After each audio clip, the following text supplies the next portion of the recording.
Hey guys, hope you're having an amazing day.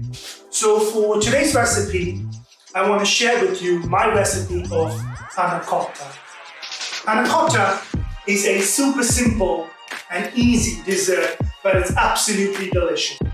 Panna cotta actually translates to cooked cream, and this dessert is eaten all throughout Italy, but is believed to be originated in the north of Italy. So let's get started.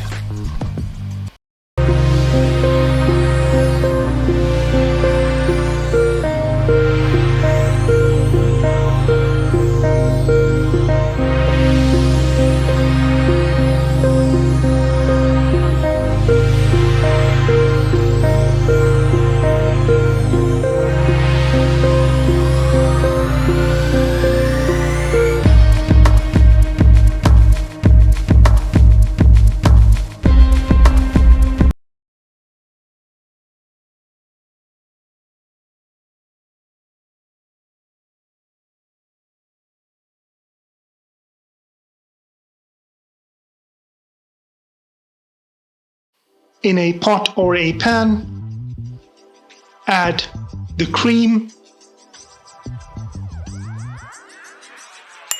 then add in the milk.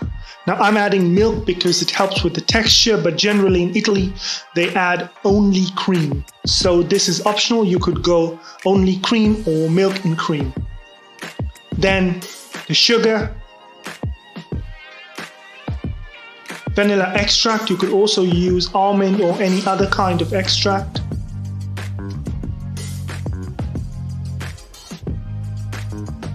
And I'm going to use a clear honey, but you could use any kind of honey you want. The measurements are the same. Sea salt to balance out the sweetness. You need some kind of salt, so I'm using sea salt. And mix it all together, especially the corners where the sugar tends to clump up. Once you've mixed your panna cotta base, simmer it for about 10 minutes. Then take some cold water, and these are gelatin leaves. So what I'm going to do is gently place them one by one into the cold water until they're nice and pliable. Once they're nice and pliable, your gelatin is ready to use. Don't put all together because it will tend to stick together and it won't be really nice.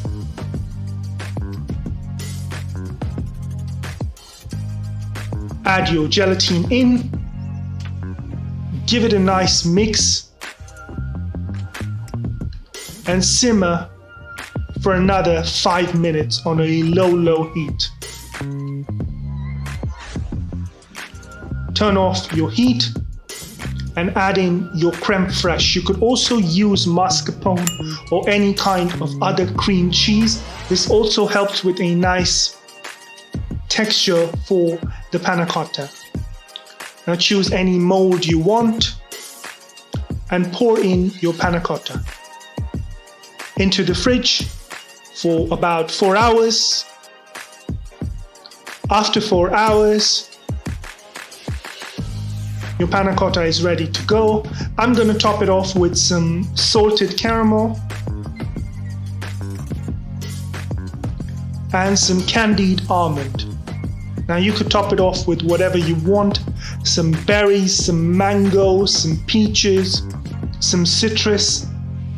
I'm also going to use some seasonal berries. These are wild strawberries. And also I'm going to use some blueberries, gives it a nice color. Now if you want a plated version, you could use some fresh berry coulis. I'm going to use the wild strawberry coulis here. Just do a rough garnish around the plate with some berries, some candied almonds, some basil leaves, whatever you want. And there you have it. Honey panna cotta. Thank you for watching this video, guys. I hope you enjoyed this recipe, and if you like what you see, please do subscribe. I post videos every week.